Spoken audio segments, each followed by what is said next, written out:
What's happening, everyone? Pragmatic Addict here. Alright, so we're gonna get right into this. I have not read any of the books. I didn't see a trailer. All I knew going into this film was clown, slasher, and a cornfield. Which there are, in fact, a trilogy of books. Probably gonna be a trilogy of movies. Let's see how the first one did. So I would say that there's not much of a story here, and that it is a bit of a slow start. Where instead of following a straightforward story and seeing kills as much as we would want at first, the movie does just kind of focus on fleshing this world out, doing some world building, getting into the characters, regardless of what kind of characters they are, being in a slasher. I felt like I was in the world of a slasher movie, just before the world became a slasher movie. It felt like hanging out with slasher characters, but not entirely in a slasher movie. Which, with saying that, the first half of the movie, it was fine. It was nostalgic, it was inspired, just felt like that love letter. But getting to the end of the first portion of the movie now, this being really all we've gotten, it did grow pretty tiresome, and admittedly, I just didn't know how I felt about the movie. There were things that I appreciated, but there just wasn't enough for a bit longer than I would have liked. But the second we get past that hump and the movie's real centerpiece gets into gear and we see that first kill of one of the main characters,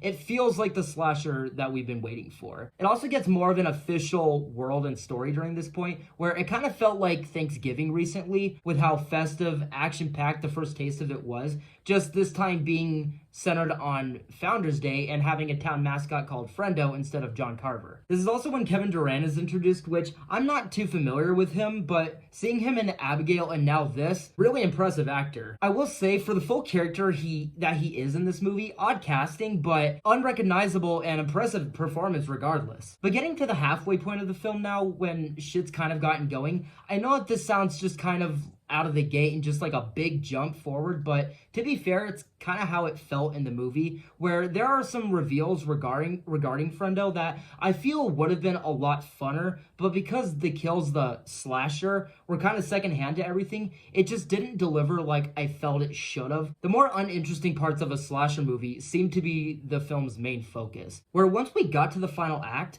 I felt like we didn't even get that much of a slasher movie, and definitely not that much of a story to bring on such big reveals now. And overall, I'm gonna have to give Clown in a Cornfield a mixed review. I would love to hear what your guys' thoughts on it are, especially those that have read the book, especially those that enjoyed the movie. I would love to hear all your guys' takes on the movie in the comments below. But with all that being said, guys, I'm gonna wrap it up here. Thank you guys so much for watching this review tonight, and I will see you guys in the next video very soon. Take care.